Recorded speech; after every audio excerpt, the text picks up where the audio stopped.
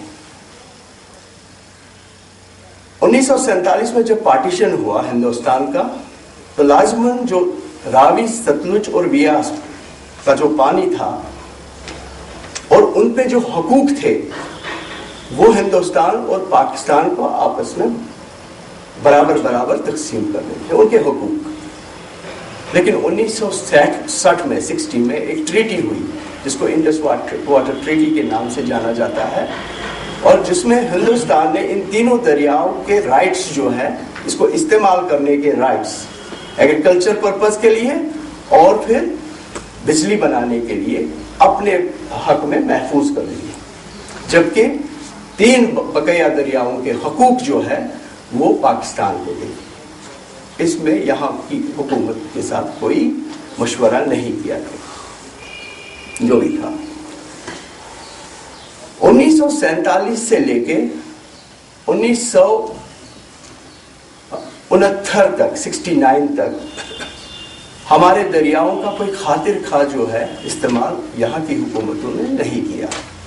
لیکن 69 میں، اگرچہ 62 میں اس کا پروجیکٹ رپورٹ بنانا شروع ہوا تھا، لیکن 69 میں ministry of energy government of India کے ساتھ ایک معاہدہ کیا گیا یہاں کی سرکار نے سلال پاور پروجیکٹ کو بنانے کے حوالے سے، اور اس وقت کے حکمران حکومت ہندوستان سے مطالبہ کرتے تھے کہ 60% جو ہے اس کا حق جو بجلی کا وہ ریاست کو دیا جانا چاہیے، جس پہ کچھ انبن ہوئی اور 2-1 سال کام چلنے کے بعد یہ کام جو ہے التوا میں پڑ گیا۔ پھر 1975 میں ایک معاہدہ شیخ محمد عبداللہ نے ان کے ساتھ کیا کہ چلو اب 50% جو اس سلال کا ہے وہ آپ ریاست کو دے دیجیے 1975 میں، اور 75% جو 50% بقایا ہے اس کو آپ کہیں بیچ کے جو منافع حاصل کریں گے اس منافع کا 50% ریاست کا حق ہے۔ اس پر معاہدہ ہوا۔ اس کا مطلب 75% نہیں، 50% بجلی ہمیں ملے گی پوری کی پوری آن بس بار ریٹس، اور 50% جو وہ باہر بیچیں گے، جو باہر بیچ کے جو منافع اس میں آئے گا 50% اس میں ہم شریک رہیں گے، ریاست شریک رہے گی۔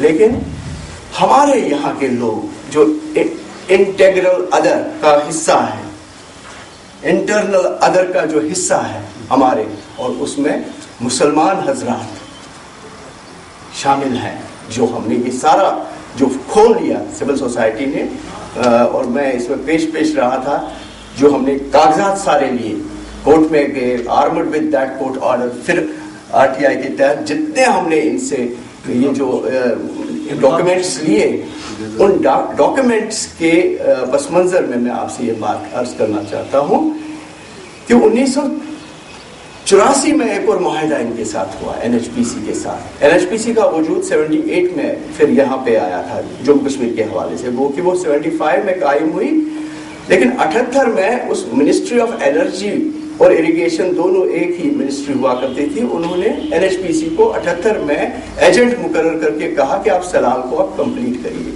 لیکن 84 کے ایک ایگریمنٹ میں یہ بات آئی، جبکہ 75 کی جو فائلیں ہیں وہ ہر ایک جگہ سے غائب ہیں، ہر ایک جگہ سے ان کو غائب کر دیا گیا، اور 84 میں ایک نیا ایگریمنٹ ہوا کہ 12% آپ کو دیں گے اور باقی جو پاور ہے یہاں سے بنا کے، ہمارے دریاؤں سے بنا کے باہر لے جائیں گے، ایک المیہ ہے۔ لیکن اس میں ایک پیراگراف ہے کہ اس وقت ہم آپ کو سلال کی طرح شیئر نہیں دے سکتے ہیں، جو سلال میں یہ شیئر آپ کا تھا، اور وہاں پہ یہ پھنس گئے جہاں پہ ہم ان کو کہہ رہے ہیں کہ یہ غیر قانونی طور پہ وہاں پہ بیٹھی ہوئی۔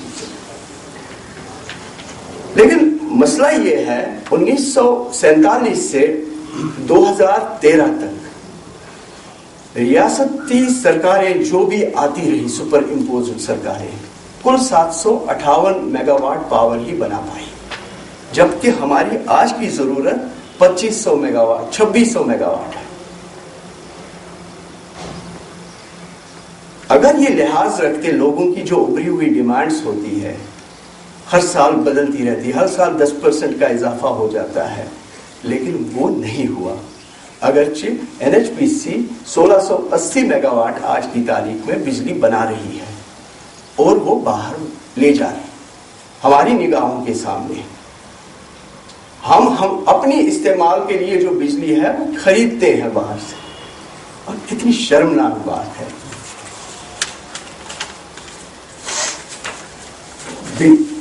یہ جو پن بجلی پروجیکٹس ہیں, سیناگری صاحب ابھی کہہ رہے تھے کہ بڑا خطرناک اس کا یہ جو نیگیٹو منفی اثرات ہوتے ہیں. ڈیولپمنٹ کا ہمیشہ منفی اثر ہوتا ہے, کچھ نہ کچھ پرائز آپ کو دینا پڑے گا.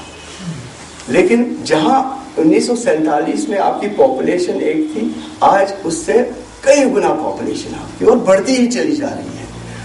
ہر وقت میں ہم نے یہ سوچنا پڑے گا کہ ہماری جو آئندہ نسلیں ہیں یا جو نوجوان ہیں ان کو کس طرح سے ہم کسی کام کے ساتھ سیٹل کریں, اور وہ سب سے زیادہ اس میں جو ہے یہاں کے وسائل کو بروئے کار لاتے ہوئے ان کو کوئی نہ کوئی کام دے دیں.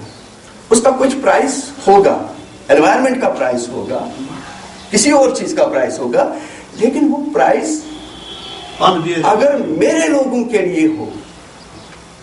جس کشن گنگا کی یہ بات کر رہے ہیں وہاں پرائز ہم نے دے دی, لیکن وہ کس لیے دے دی؟ وہ NHPC کو دے دی, ان کو فائدہ پہنچانے کے لیے وہ دے رہے ہیں ہم.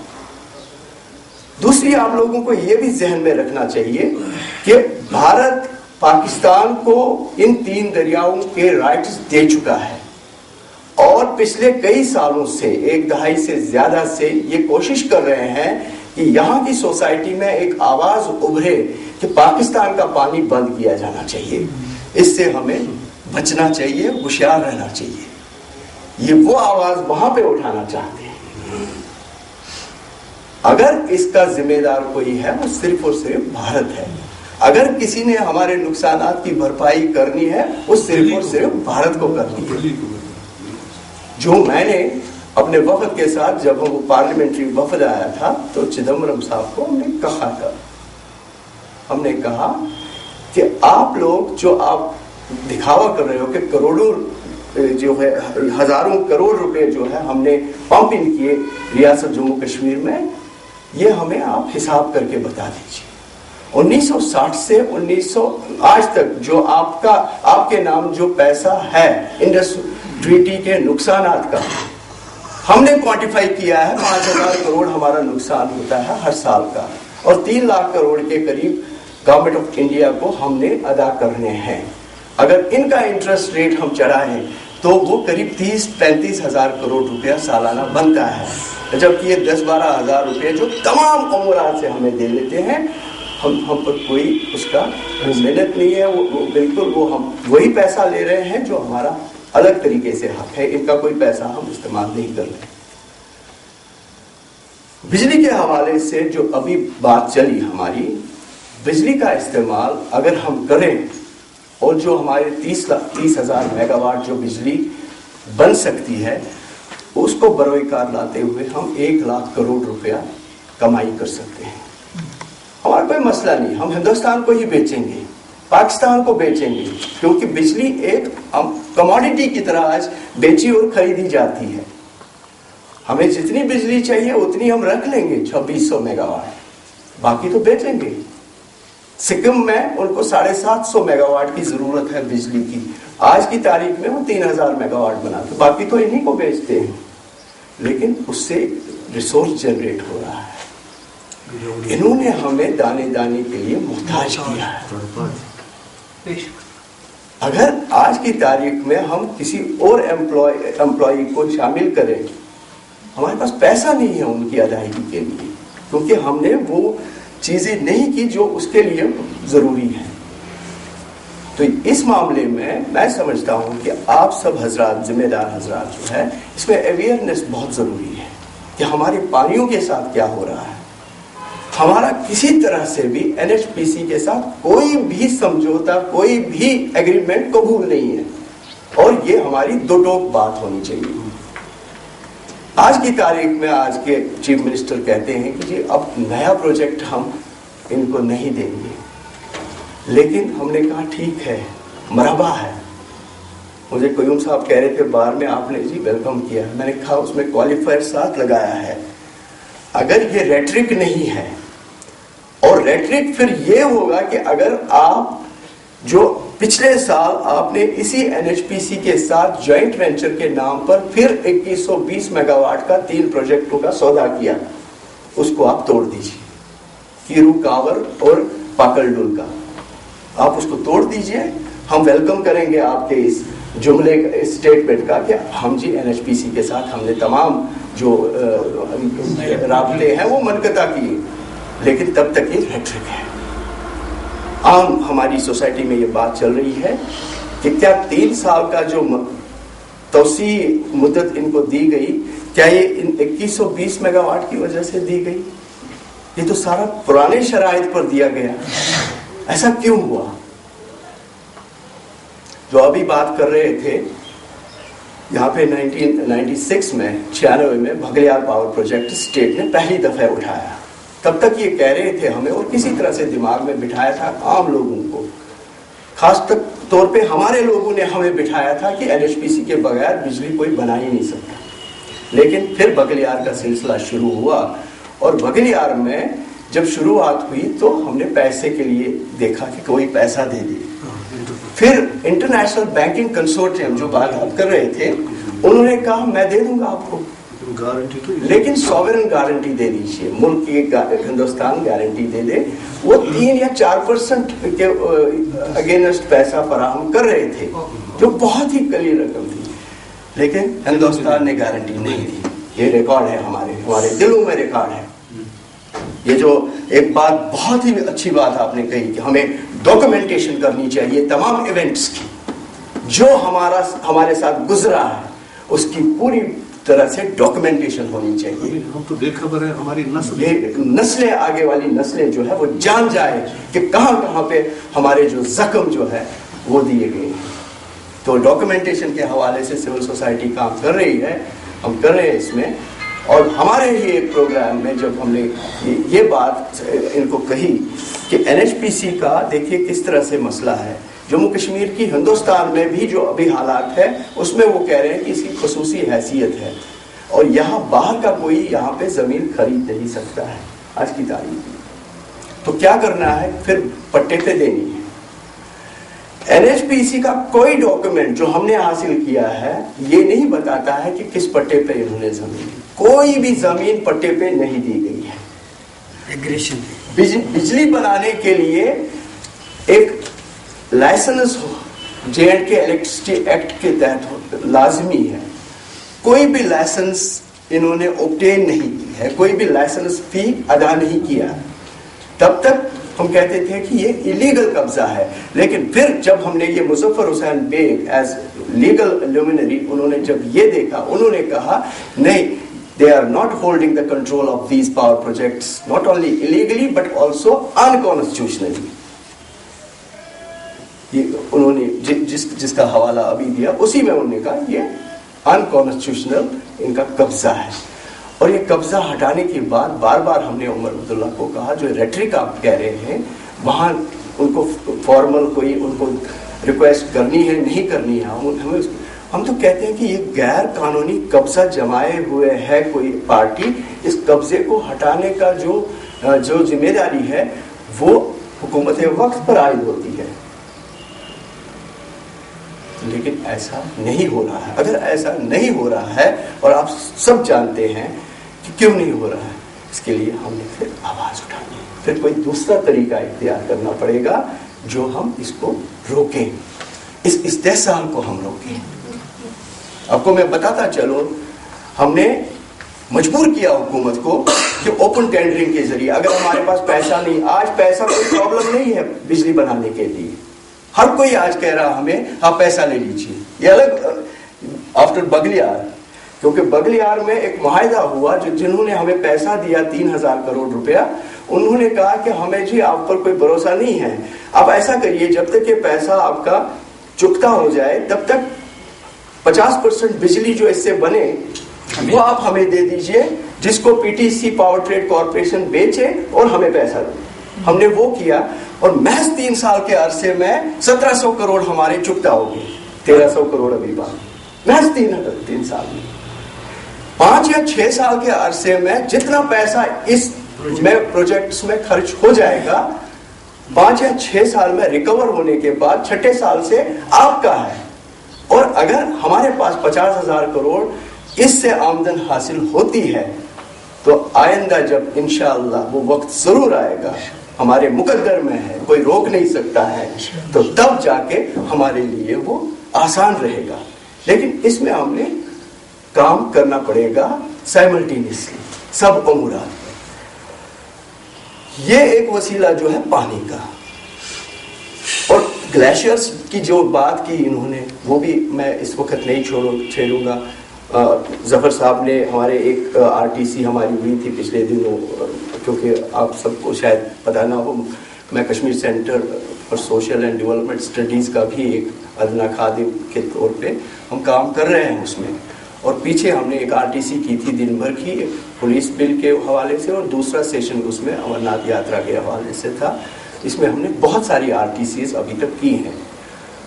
اور پھر ظفر صاحب نے ہمیں یہ مشورہ, اس لاسٹ RTC میں یہ ہوا کہ ہم یہ سارے جو ہے گلیشیئر کا جو معاملہ ہے, جو ہمارے انوائرمنٹ کے ساتھ جو حالات ہو رہے ہیں, اس کو سارے کو لے کے, کیونکہ ہمارا مسئلہ یہ ہے جو ابھی بات انہوں نے 150 یاتریوں کی وہاں پہ گنگوتری جانے کی, سپریم کورٹ کے آرڈر کے تحت ہے.